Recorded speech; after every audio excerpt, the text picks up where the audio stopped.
We're here with Mary Greenwell to do a series of video tutorials for women of un certain âge, I would say, because it's really, really hard after you get to sort of late 40s, 50, to look in the mirror and know how to do your face. And there is really nobody better to turn to than Mary, who's been working in the industry for over 25 years and has a list of celebrity and supermodel clients as long as your arm.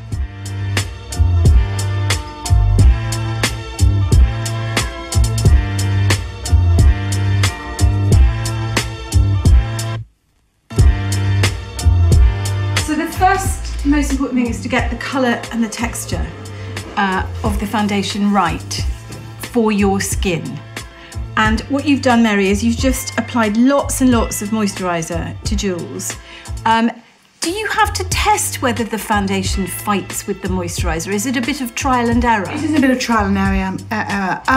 I think that when you get to someone of Jules's age, the thicker and the more moist the moisturiser, the better. Does that make sense? I mean, you know how some are wetter than others. So a lovely wet moisturiser will help a lot.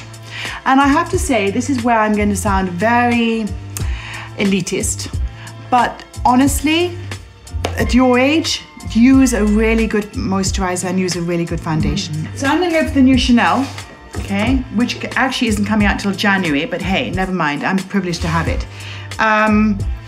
Because I think it's a fantastic foundation and I want to see if it works with you, and I think it will because your skin is so good, it's a very light coverage. Okay, now where you test it is here on the neck. So now I'm using my fingers because sponges are messy, they're unhygienic, they're incredible wasted product, and you know, who needs it? The fingers are your best tool with makeup, okay? So I literally just slap it on now. And I mean, that word I'm using slightly facetiously, but it is the best way to apply makeup. Just literally just slap it on and then pat it in. Get it over the mouth too, put it everywhere. Around the nose.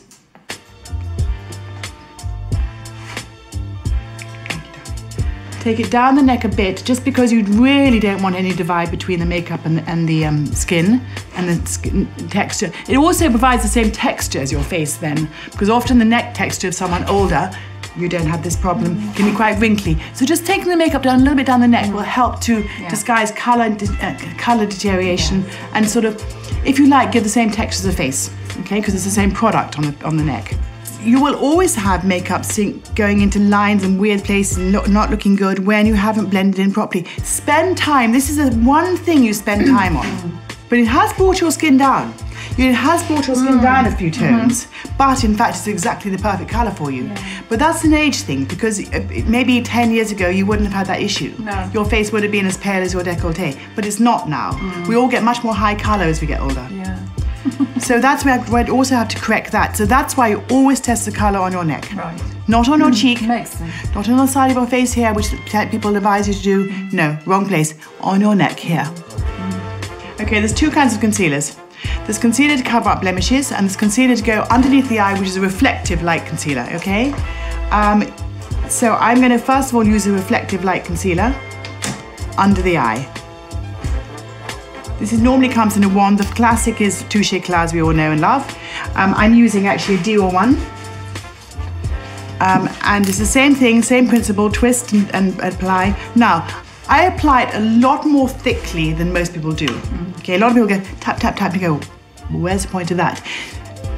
Trust me, when you see how much I put on, that it will disappear, okay? So don't be horrified when you see so much going on under the eyes.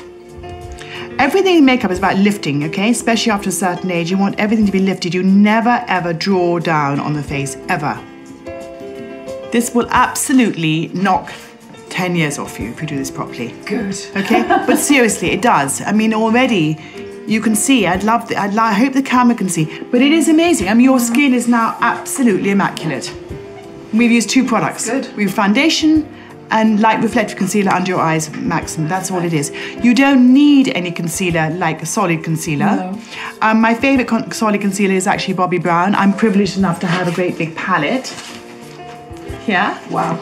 Yeah, I mean, this is because, you know, this is my job, I guess. But, you know, you can buy them individually and you buy the colour that suits you. So what you would do, if you had blemishes or red veins or anything you wanted to cover up, yes, you would take the color of your foundation. So you would not move down to one of these pale ones, you would move into one of the darker ones.